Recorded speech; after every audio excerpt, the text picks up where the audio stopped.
Inquisitor, meet Hawke, the champion of Kirkwall. Though I don't use that title much anymore. Hawke, the Inquisitor. I figured you might have some friendly advice about Corypheus. You and I did fight him, after all.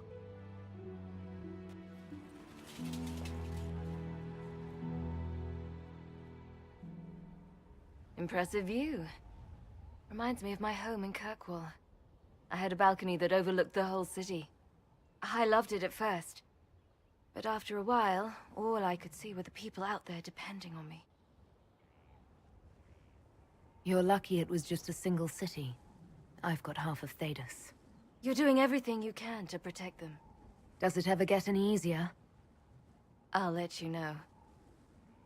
I don't envy you, Inquisitor. But I may be able to help you. Varric said that you fought Corypheus before. Fought and killed.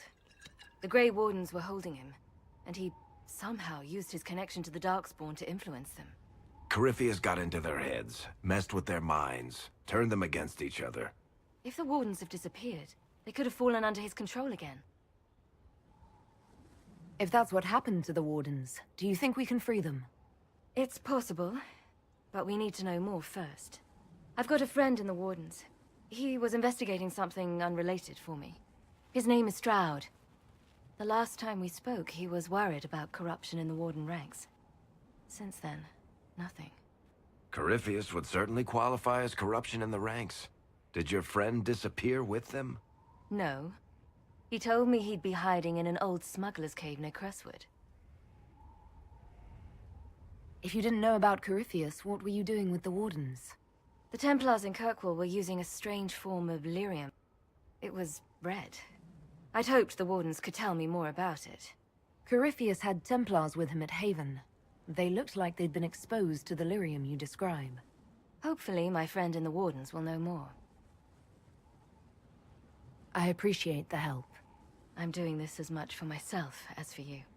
Corypheus is my responsibility. I thought I'd killed him before. This time I'll make sure of it. Inquisitor. You said you thought you killed Corypheus. The Grey Wardens had him imprisoned. They used my father's blood in a ritual to seal Corypheus inside. But he could still reach out and influence the Warden's thoughts. He sent them after me. And I didn't just think I killed him. When the fight was done, he was dead on the ground. Maybe his tie to the Blight somehow brought him back, or maybe it's all Tevinter magic. But he was dead, I swear it.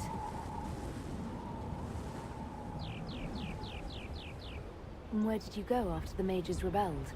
I heard the Chantry might be sending an exalted march to Kirkwall to put down the rebellion.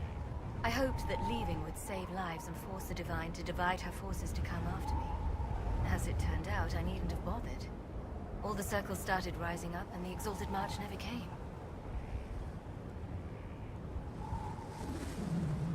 I'd like to know more about Anders. What was he like? I don't know if there ever was just an Anders. He was crazy.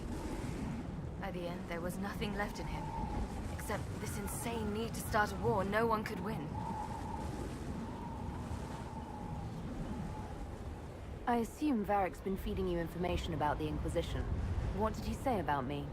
Only good things, I promise. I was a little surprised, actually. Varric isn't one for religion in general, but he thinks highly of the Inquisition. I think the exact phrase was, has a good shot at fixing Blondie's mess. I heard you had family and friends in Kirkwall. Where are they now? My brother's a Grey Warden. I had my friend Aveline take him as far from Orlais as possible. When all the Wardens started acting strangely, I had to keep my family safe. Fenris would have killed himself to protect me. I didn't want to give him that chance. We'll talk later. I'll meet you at Crestwood. Let me know if you have any other questions. Otherwise, I'll meet you at Crestwood. We'll talk later. Right.